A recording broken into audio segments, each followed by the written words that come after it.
ایک عورت نے مجھے بتایا کہ میرے شوہر کو مجھ پہ شک ہوا، اس نے ماضی شادی سے پہلے، دیکھو شادی کے بعد کی بات ہے، شادی سے پہلے کیا ہوتا ہے نا، چھوڑو اس کو، ٹٹولا بالآخر میں نے اگل دیا جی میرا کسی سے غلط تعلق تھا، میں نے توبہ کر لی۔ کہہ رہے جب بھی پھڈا ہوتا ہے کہتے تم ہو تو وہی نا،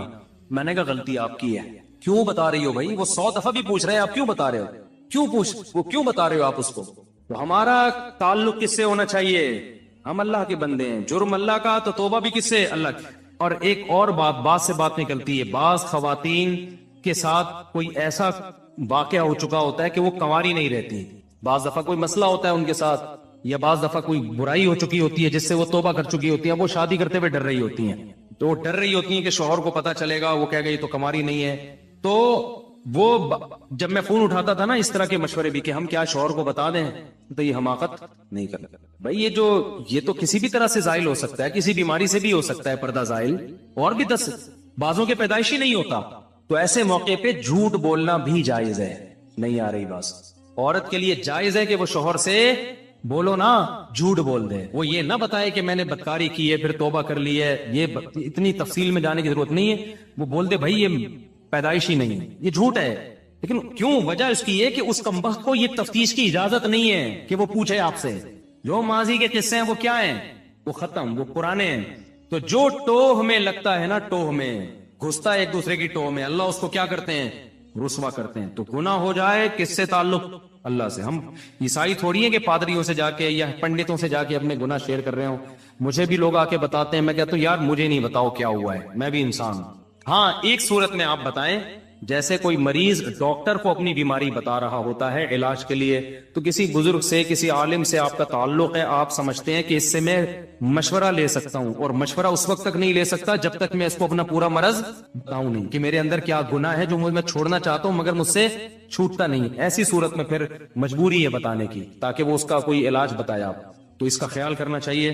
یہ اللہ کا دین کتنا زبردست ہے، اللہ نے ہمیں بتا دیا گناہ سے بچنا کیسے، ہو جائے تو کرنا کیا ہے، تو ہمارا رب ہے غفور الرحیم، جب توبہ کرو گے اللہ کہتے ہیں میں بتا دوں گا کہ میں لوگ۔ کسی نے پوچھا ہے جی ہم مستری کے بعد غسل کے بعد کھانا پینا یا کھانا وغیرہ بنانے کا کام کر سکتے ہیں؟ جی کر سکتے ہیں۔ پاکستان سے پوچھا ہے جی اگر کوئی اکیلے میں، یعنی جب بیوی سامنے موجود نہ ہو، نہ ہی کوئی گواہ وغیرہ ہو، اور طلاق دے تو کیا طلاق ہو جاتی ہے؟ طلاق کے اسٹیمپ پیپر پہ دستخط کرنے سے کتنی طلاقیں ہوتی ہیں؟ اسی طرح اگر کوئی کسی کو بتائے کہ اس نے اپنی بیوی کو 3 طلاقیں دے دی ہیں تو کیا اس طرح بتانے سے بھی طلاقیں ہو جاتی ہیں؟ دیکھیں اکیلے میں اگر کوئی طلاق دیتا ہے نا، کوئی سننے والا نہ بھی ہو، لیکن زبان سے طلاق کا لفظ، یعنی میں اپنی بیوی کو طلاق دیتا ہوں، یہ ورڈنگ پوری کر دیتا ہے تو طلاق واقع ہو جاتی ہے۔ اور اسٹیمپ پیپر پہ دستخط کرنے سے کتنی طلاقیں ہوتی ہیں؟ جتنی لکھی ہوئی ہوتی ہے، ایک لکھی ہوئی ہے تو ایک ہوگی، 2 لکھی ہوئی ہیں تو 2 ہوں گی، 3 لکھی ہوئی ہیں تو 3 طلاقیں ہو جائیں گی۔ اگر کسی کو بتایا کہ اس نے اپنی بیوی کو 3 طلاقیں دے دی ہیں تو اس سے بھی طلاق واقع ہو جاتی ہے، کیونکہ یہ طلاق کا جھوٹا اقرار ہے، تو جھوٹا اس کے حق میں، دوسرے کے حق میں، اس کو ہم سچا ہی سمجھیں گے۔ تو بیوی کو جب پتا چلے گا کہ اس نے یہ کہا ہے کہ میں نے 3 طلاقیں دے دی ہیں تو وہ یہی سمجھے گی کہ دے چکا ہے یہ، اس لیے اس کے لیے آپ کے جو ہے نا اس کو جائز نہیں ہوگا کہ وہ شوہر کو قریب آنے دے۔ تو اس لیے اگر کسی نے کسی وجہ سے جھوٹا اقرار کرنا ہے تو پہلے 2 آدمیوں کو گواہ بنائے کہ میں نے دی نہیں ہے لیکن میں جھوٹا اقرار کروں گا، تو 2 آدمیوں کو گواہ بنا دے، پھر جھوٹا اقرار کرے کہ میں نے 3 دے چکا ہوں میں ماضی میں، تو پھر وہ جب بیوی کو پتا چلے گا کہ اس نے یہ اقرار کیا ہے تو یہ 2 آدمی کو گواہ پیش کر دے کہ بھائی میں نے تو اس کو کہا تھا کہ میں نے دی نہیں ہے، میں نے جھوٹا اقرار کیا۔ تو اقرار سے طلاق واقع، جھوٹا اقرار پہ اگر 2 گواہ موجود ہیں آپ کے جھوٹ بولنے پر تو جھوٹ کا گناہ تو ہوگا لیکن اس سے پھر طلاق نہیں ہوگی۔ تو خلاصہ یہ کہ نارملی اگر کوئی اقرار کرتا ہے، جھوٹا اقرار دے نہیں رہا لیکن جھوٹ بولتا ہے کہ میں دے چکا ہوں ماضی میں، تو اس سے بھی ہو جاتی ہے۔ طلاق کا مذاق ہی نہ کیا کرو میرے بھائی۔ انڈیا سے کسی نے پوچھا ہے، گزارش یہ ہے کہ کیا ایک مسلمان لڑکا ایک ہندو لڑکی سے محبت کر سکتا ہے؟ برائے مہربانی تھوڑی سی جانکاری کیجیے، اور اس طرح کی محبت ہو جائے تو کیا کریں؟ جائز نہیں ہے بھائی، آپ کے لیے جو حلال ہی نہیں ہے جو لڑکی، آپ اس سے کیسے محبت کر سکتے ہیں؟ ہو گئی ہے تو اس کو ختم کریں، اور اگر وہ مسلمان ہو جاتی ہے تو آپ اس سے نکاح کر سکتے ہیں، لیکن مسلمان تو وہ اللہ کے لیے ہوگی نا، آپ سے شادی کے لیے تھوڑی ہوگی وہ، تو اس لیے یہ جائز نہیں ہے، حرام ہے، ناجائز ہے۔ پاکستان سے کسی نے پوچھا ہر نماز کے بعد تسبیح فاطمہ یعنی 33 دفعہ سبحان اللہ، 33 دفعہ الحمدللہ اور 34 دفعہ اللہ اکبر پڑھنے کی کیا فضیلت ہے؟ کیا فرض نماز کے بعد سنتیں پڑھ کر گھر واپسی کے دوران یہ کلمات پڑھنے پر بھی مکمل ثواب ملے گا؟ جی، فرض نماز کے بعد نہیں، سنتوں کے بعد، جب نماز مکمل ہو جائے، حدیث میں تو آتا ہے فرض کے بعد، تو مراد اس سے یہ ہے کہ جب فرض کی تکمیل ہو جائے۔ دوسری حدیثوں کو اگر ہم سامنے رکھتے ہیں، اس کا مطلب یہ ہے کہ فرائض جن نمازوں کے بعد سنتیں نہیں ہیں ان میں تو فرض کے بعد ہی، جیسے فجر اور عصر میں تو فرض کے فوراً بعد، اور جن نمازوں کے بعد سنتیں ہیں تو ان میں سنتوں کے بعد یہ تسبیحات پڑھیں۔ تو اور جو ہے نبی صلی اللہ علیہ وسلم نے سیدہ فاطمہ رضی اللہ تعالی عنہا کو، اپنی بیٹی کو، یہ تسبیحات بتائی تھی، اور یہ اگر آپ نے اس وقت نہیں پڑھی ہے تو آپ راستے میں پڑھ لیں، گھر آ کے پڑھ لیں، لیکن زیادہ فضیلت وہیں بیٹھے بیٹھے فوراً پڑھنے کی ہے سنتوں کے بعد۔ ہمارے والد صاحب الحمدللہ ہم سے بہت محبت کرتے ہیں، سب کے والد ہی کرتے ہیں بھائی ماشاءاللہ، اور ہم بھی ان سے ماشاءاللہ ماشاءاللہ۔ جیسا کہ آپ پاکستان میں بجلی کے بل کا حال جانتے ہی ہیں، تو جب ہم اکیلے کمرے میں ہوں تو اگر ہم اپنے والد کی محبت میں بجلی بچانے کے لیے پنکھا بند کر کے بیٹھیں تاکہ والد کو کم بل ادا کرنا پڑے، جبکہ ہمارے والد ہمیں خود کہتے ہیں کہ پنکھا چلا لیا کرو، تو ہم اپنے نہیں اپنے والد کے لیے ایسا کرتے ہیں، کیا یہ بھی کنجوسی کے زمرے میں آئے گا؟ اس کے بارے میں کیا حکم ہے؟ دیکھیں، والد کی مالی حیثیت دیکھی جائے گی، اگر وہ بہت مالدار ہے، ان کے لیے پنکھے ونکھے کا سے چلتے رہنے سے کوئی اثر نہیں پڑتا تو پھر پنکھا چلا لیں، لیکن اگر درمیانے درجے کے ہیں، ان کو بل ادا کرنے میں مشکل ہو رہی ہے، تو پھر والد صاحب اگر کہہ بھی رہے کہ پنکھا چلا لیا کرو تو آپ نہ چلائیں، والد صاحب کا خرچہ بچائیں۔ تو یہ مالی حیثیت پر اس کا مدار ہے کہ والد صاحب کی مالی حیثیت ہے کتنی، تو ان کی جیب پہ بہت بوجھ پڑ رہا ہے تو نہ چلائیں پنکھا، بہت ثواب ملے گا آپ کو اس پہ کہ والد صاحب کا خرچہ بچانے کا۔ پاکستان کے نے پوچھا، اگر کسی کی عشاء کی نماز قضا ہو جائے تو بعد میں وہ شخص قضا ادا کرتے وقت صرف فرض نماز پڑھے گا یا وتر کی بھی قضا کرے گا؟ اگر وتر اس نے پڑھ لیے تھے تو پھر صرف عشاء کی نماز پڑھے گا، وتر نہیں پڑھے گا، اور اگر وتر نہیں پڑھے تھے، عشاء کی نماز بھی رہ گئی، وتر بھی رہ گئے، تو پھر اس کو عشاء بھی پڑھنی پڑے گی اور وتر بھی پڑھنے پڑیں گے، وتر بھی واجب ہے۔ حدیث میں وتر پڑھنے کا آرڈر ہے، آرڈر، حکم، استحباب نہیں ہے، یعنی وتر مستحب نہیں ہے، یہ عام سنتوں کی طرح سنت نہیں ہے۔ محمد احمد انڈیا سے، ملازمین کی تنخواہ شرعی اعتبار سے کم از کم کتنی ہونی چاہیے؟ شریعت نے کوئی معیار متعین نہیں کیا ہے، آپس کی میوچل انڈرسٹینڈنگ سے جو بھی طے ہو جائے۔ باقی جو سیٹھ لوگ ہیں جو ملازم رکھتے ہیں ان کو چاہیے کہ اپنے ملازموں کا خیال رکھیں، ان کو معقول تنخواہیں دیں۔ اللہ تعالیٰ نے ماتحتوں کے ساتھ حسن سلوک کا حکم دیا ہے، اب حسن سلوک کتنا ہے کیا ہے وہ پھر اس کا کوئی لگا بندہ اماؤنٹ کی صورت میں معیار نہیں، تو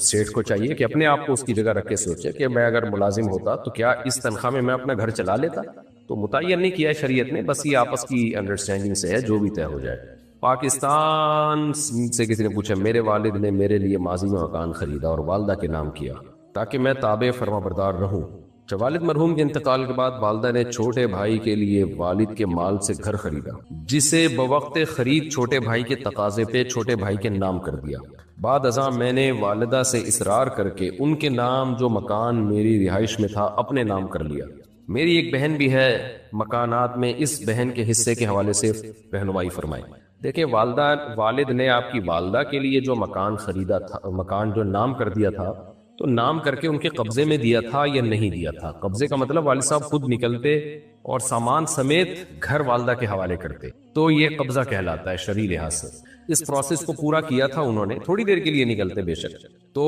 پھر یہ مکان والدہ کی ملکیت میں ہے، پھر والدہ جس کو چاہے دیں۔ اگر والدہ نے آپ کو دے دیا اور دینے کے بعد قبضہ بھی دیا تو آپ اس کے مالک ہیں، اور والدہ نے، یعنی جب آپ مالک ہیں تو پھر بہنوں کا حصہ نہیں ہے۔ لیکن اگر والد نے یہ مکان والدہ کے نام کیا تھا، خالی اس طرح سے پراپر قبضہ نہیں دیا، بے شک ایک سیکنڈ کے لیے دیا ہو قبضہ، لیکن دیا نہیں اس طرح سے قبضہ، تو پھر بیوی کے نام مکان کرنے سے وہ مکان بیوی کا نہیں ہو جاتا۔ تو ایسی کنڈیشن میں، ایسی صورت میں وہ پھر آپ کے والد ہی کا مکان تھا، چاہے وہ اب آپ کی والدہ کے نام ہو، تو اس مکان میں وراثت جاری ہوگی، آپ کی بہن کا بھی حصہ ہوگا اس میں، والدہ کے دنیا سے جانے کے بعد، والد کے دنیا سے جانے کے بعد، کیونکہ والد کا مکان تھا۔ اور والدہ نے جو والد صاحب کے پیسوں سے آپ کے دوسرے بھائی کو گھر وغیرہ خرید کے دیا تو یہ بھی غلط کیا، کیونکہ وہ پیسے وراثت کے تھے، تو وہ والدہ نے اگر آپ کے بھائی کو دے دیا ہے خرید کر تو وہ بھی غصب ہی کہلائے گا، آپ کی پرمیشن کے بغیر دیا ہے، تو اس میں بھی پھر آپ وہ پیسے واپس لیں یا اس مکان میں حصے کا مطالبہ کریں، کیونکہ وہ والد کے پیسوں سے تھا، تو اس مکان میں بھی پھر بہن کا حصہ ہوگا، تو یا تو ان کو پیسے دیے جائیں یا اس مکان میں شیئر دیا جائے۔ پاکستان سے کسی نے پوچھا ہے، میری عمر 14 سال ہے، مجھے سوال پوچھنے کا طریقہ بھی شاید نہیں آتا، میں پریشان ہوں، میری ماں کا یار یہ بہت ہی کچھ غیر اخلاقی سا سوال ہے۔ دیکھیں، آپ جو ہے نا ایسی صورت میں جو ہے نا اپنی والدہ سے دور ہو جائیں آپ، اور آپ کسی وہاں کے کسی مولانا صاحب جو صحیح سمجھدار عالم ہو ان سے جا کے مشورہ کریں آپ، تو یہ بہت ہی پرسنل سا معاملہ ہے، اس کو اس طرح اناؤنس کرنا جو ہے مجھے مناسب نہیں لگ رہا، ٹھیک ہے نا، ایسا کر لیں گے۔ رسول زمان شمالی وزیرستان سے، رسول زمان نے اپنی دادی کا دودھ 2 سال سے کم عمر میں پی لیا تھا۔ اچھا بھائی، رسول زمان کی بیوی کی ماں نے،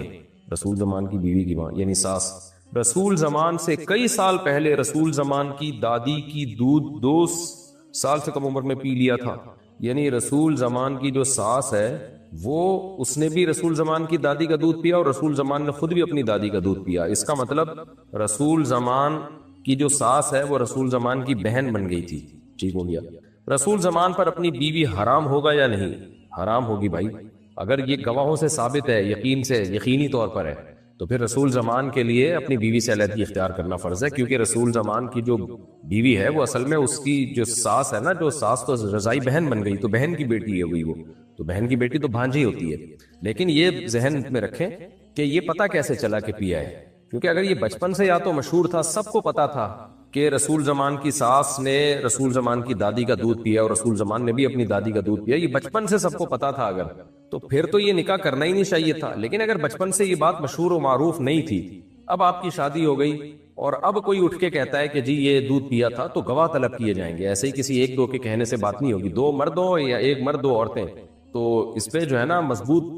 دلیل سے یہ ثابت ہوگا تو مانا جائے گا، ثابت نہیں ہے تو محض شک کی بنیاد پر آپ کا یہ رشتہ ختم نہیں کیا جائے گا۔ تو اس لیے اب بعض دفعہ ایسا ہوتا ہے، رشتہ طے ہونے لگتا ہے، کوئی شوشہ چھوڑ دیتا ہے اس نے تو فلانی کا دودھ پیا ہے، تو رشتے توڑنے کے لیے، تو ایک عورت کی گواہی سے یہ نہیں مانا جائے گا۔ تو اس میں شک نہ کریں آپ، یہ مسئلہ وہاں کے علماء کے سامنے پیش کریں، جہاں بھی کوئی جن صاحب نے بھی پوچھا ہے، جہاں رہتے ہیں شمالی وزیرستان سے آئیے، وہاں کے علماء سے آپ پوچھیں، وہ باقاعدہ جو مفتیان کرام ہو تو وہ گواہ طلب کریں گے۔ تو جب تک گواہوں سے ثابت نہیں ہوتا، رسول زمان اپنی بیوی سے علیحدگی اختیار نہ کرے اور کوئی شک و شبہ نہ کرے، اس میں وہم نہ کرے۔ لیکن اگر گواہوں سے ثابت ہو جاتا ہے پھر علیحدگی اختیار کرنی پڑے گی۔ پاکستان سے کسی نے پوچھا، میں نے دیکھا ہے کہ بہت سی مائیں اور عورتیں چھوٹے بچے یا نانی کو نہلانے کے بعد یا ویسے کپڑے بدلنے کے لیے بجائے الگ کمرے میں، نانی کو، نانی نہیں لکھا ہوا، کچھ اور لکھا ہوا ہے، دوبارہ سے، میں نے دیکھا ہے کہ بہت سی مائیں اور عورتیں چھوٹے بچے یا بچی کو نہلانے کے بعد یا ویسے کپڑے بدلنے کے لیے بجائے الگ کمرے میں لے جانے کے سب کے سامنے ننگا کر کے بٹھا کے کپڑے بدلنا شروع کر دیتی ہیں، چاہے کوئی بھی پاس بیٹھا ہو، ماموں، چچا، تایا، لانا، دادا، کوئی شرم و حیا نہیں خود کو بھی۔ میں اس بات کو بہت زیادہ مایوس سمجھتی ہوں۔ ویسے تو میں دونوں کے حق میں نہیں ہوں، بچہ ہو یا بچی، لیکن خاص طور پر بچیوں کے معاملے میں یہاں سے ہی تو حیا کا آغاز ہوتا ہے۔ دوسرا، اگر چھوٹے بچے بھائی بہن بھی ہوں تو ان کو بھی کہنا چاہیے کہ باہر جاؤ، اس طرح بچے بھی حیا سیکھیں گے۔ ایسی عورتوں کو کیسے سمجھایا جائے؟ اور اگر وہ عورتیں آپ سے بڑی بھی ہوں، جیسے ساس، نند، بھابھی، آنٹی، کیونکہ لوگ برا بھی مان جاتے ہیں، چاہے صحیح بات بتائی جائے، دین کی روشنی میں وضاحت فرمائے۔ دیکھیں اس کا تعلق بچے بچی کی عمر پہ ہے، کتنی عمر ہے ان کی، بہت چھوٹی عمر ہے، 2 سال، 2.5 سال، 3 سال، 4 سال، تو اس میں تو گنجائش ہے، لیکن عمر تھوڑی زیادہ ہو تو پھر حیا کا تقاضا یہی ہے کہ سب کے سامنے، خاص طور پہ بچی کو پورا برہنہ کر کے اس کے کپڑے بدلنا یہ ٹھیک عمل نہیں ہے۔ اگرچہ پردے کے حکام تو 10 سال کی عمر کے بعد جا کے متوجہ ہوں گے، لیکن اس سے پہلے بھی بچیوں کو حیا سکھانا یہ بہرحال ضروری ہے، بچوں کو بھی بچیوں کو بھی۔ تو بہت چھوٹی ہے 2-3 سال کی، اس کے تو کوئی حرج نہیں ہے، لیکن تھوڑی سی بھی سمجھدار بچی ہو تو پھر آپ کی بات بالکل درست ہے، تو اس کی تبلیغ کرنی چاہیے محبت کے ساتھ کہ بھائی ان کو الگ لے جا کے کپڑے بدلیں تاکہ ان میں شرم اور حیا پیدا ہو، ورنہ سب کے سامنے کپڑے اتارنے کی جو آج کل ہو رہا ہے، آپ دیکھ لیں جو خواتین کی ڈریسنگ ہے، آدھے آدھے کپڑے پہن کے مردوں میں آ کے بیٹھنا، وجہ اس کی ہے کہ حیا ختم ہو گئی ہے، یہ بچپن سے ہی حیا پیدا کی جاتی ہے۔ باقی ساس، نند، بھابھی، انٹی، ان کو سمجھانا،